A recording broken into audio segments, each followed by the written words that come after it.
ఈ రోజే డౌన్లోడ్ చేయండి. మీ ఫేవరెట్ షోస్ చూడండి. ఇప్పుడు నువ్వు వామిటింగ్ చేసుకుంటే అందరికీ డౌట్ వస్తుంది. డాక్టర్ గారిని పిలిస్తే అందరికీ తెలిసిపోతుంది. ఇప్పుడు ఏం చేద్దాం? అమ్మా కీర్తి, ఏమైంది? అలా టిఫిన్ మధ్యలో వదిలేసి వెళ్ళిపోయావు? ఏం లేదమ్మా, మీరు తినండి, నేను వస్తాను. అమ్మకి కాల్ చేస్తాను.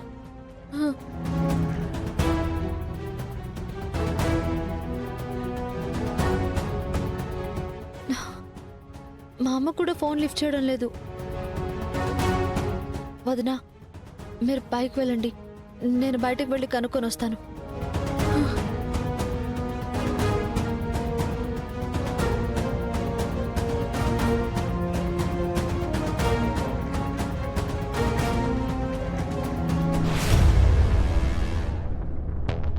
తులసి,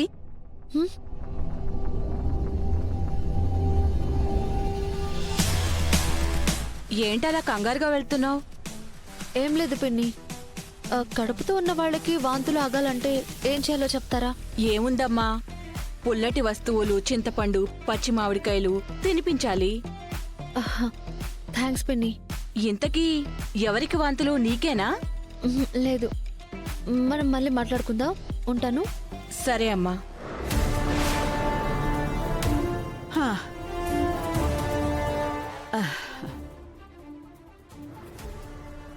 ఏయ్, కీర్తి ఏదే? తనకి అనీజీగా ఉందంట. ఆకలి లేదు, తర్వాత తింటాను అంది.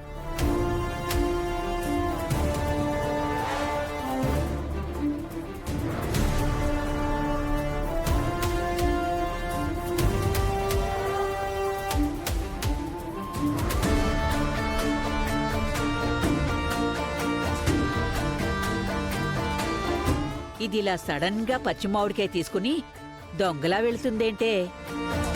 తినాలనిపించిందేమో బామ్మ, అందుకే తీసుకెళ్తుందనుకుంటా.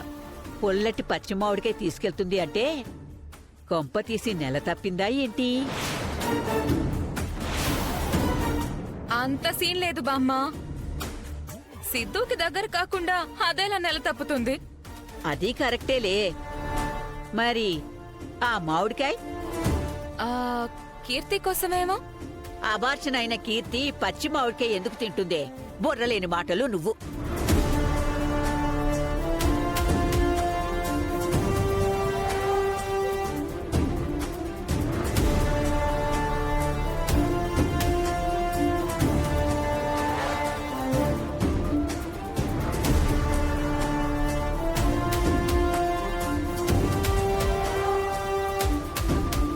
అబోషన్ అయిన కీర్తికి పులుపుతో పనిలేదు.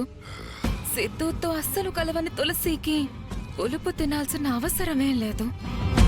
మరి ఎందుకు తను ఈ పచ్చి మామిడికాయని దొంగతనంగా తీసుకువెళ్తుంది? నాకెందుకో ఏదో తేడాగా అనిపిస్తుంది. వీళ్ళిద్దరిలో ఎవరో ఒకరు ప్రెగ్నెంట్ అయినా ప్రమాదకరమే. ఎలాగైనా ఈ తులసి మాత్రం ఏదో ఒకటి దాస్తోంది. అదేంటో ఇప్పుడే యుద్ధ ప్రాతిపదికలాగా కనిపెట్టి తీరాలి, లేదంటే మొదటికే మోసం వస్తుంది.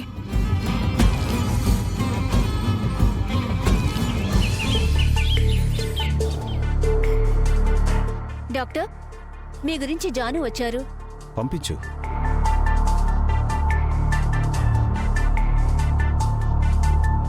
Good morning doctor. Good morning. కూర్చోండి. ఏంటి ప్రాబ్లం? ప్రాబ్లం నాకు కాదు డాక్టర్, మా హస్బెండ్కి. ఏరి వస్తున్నారా? లేదు డాక్టర్, నేను ఇక్కడికి వస్తున్నట్టు కూడా ఆయనకి తెలీదు.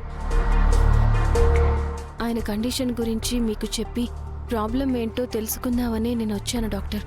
అర్థమైంది. మీ ఆయన ఏం చేస్తుంటారు? He's a businessman. ఓ. ఆయనకి నేనంటే చాలా ఇష్టం. నన్ను మాటల్లో చెప్పలేనంతగా ప్రేమిస్తున్నారు. కానీ కొన్నిసార్లు చాలా అబ్నార్మల్గా బిహేవ్ చేస్తారు. ఆ ప్రవర్తన చూసినప్పుడు ఇతను నా హస్బెండేనా అని అనిపిస్తుంది. అబ్నార్మల్ అంటే కొంచెం డీటెయిల్గా చెప్తారా? ఎలా అంటే ఎగ్జాంపుల్కి నేను ఒక పాట బాగా పాడాను, నన్ను అందరూ మెచ్చుకున్నారు. నన్నందరూ మెచ్చుకున్నారని ఇంట్లో రాత్రంతా అదే పాట పాడించారు.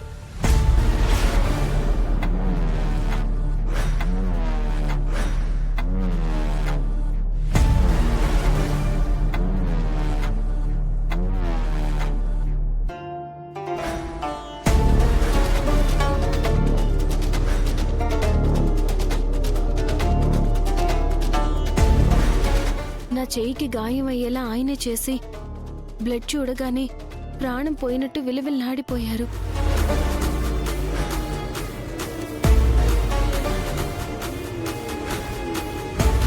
బ్లడ్ వస్తుంది.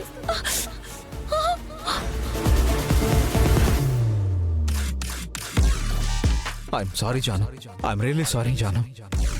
పెయిన్గా ఉందా? ఇంట్లోనే ఉంటూ నాకు కనిపించకుండా నన్ను అబ్జర్వ్ చేస్తున్నారు. ఇలా చాలా సస్పిషియస్గా బిహేవ్ చేస్తూ ఉంటారు డాక్టర్. అర్థమైంది. మీరు చెప్పిన దాన్ని బట్టి చూస్తే మీ హస్బెండ్ సైకలాజికల్ డిజార్డర్తో బాధపడుతున్నట్టున్నారు. దాన్నే అబ్సెసివ్ కంపల్సివ్ పర్సనాలిటీ డిజార్డర్ అంటారు.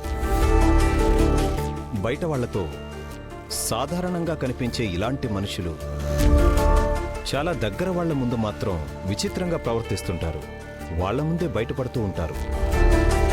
ఆయనకున్న ఈ ప్రాబ్లం వల్ల నేను చాలా స్ట్రగుల్ అవుతున్నాను డాక్టర్.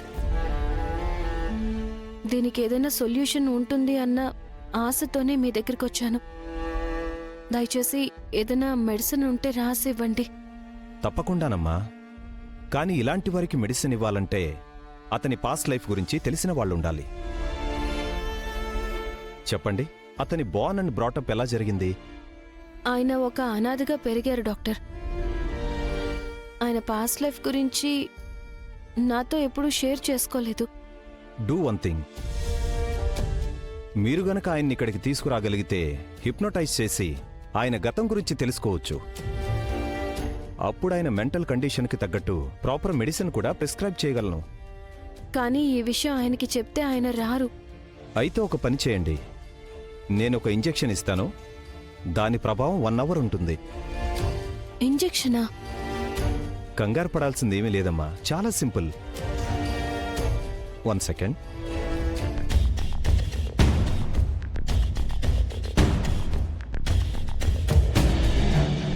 ఈ ఇంజెక్షన్ ఆయనకి చేసి ఇక్కడికి తీసుకురండి. అప్పుడు అతను ఇక్కడికి వచ్చిన విషయం తెలియకుండా ట్రీట్మెంట్ చేయొచ్చు.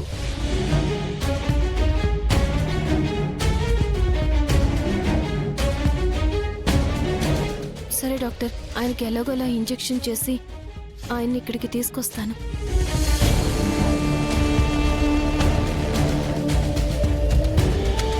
Thank you doctor. నేను వెళ్ళొస్తాను డాక్టర్. సరేనమ్మా.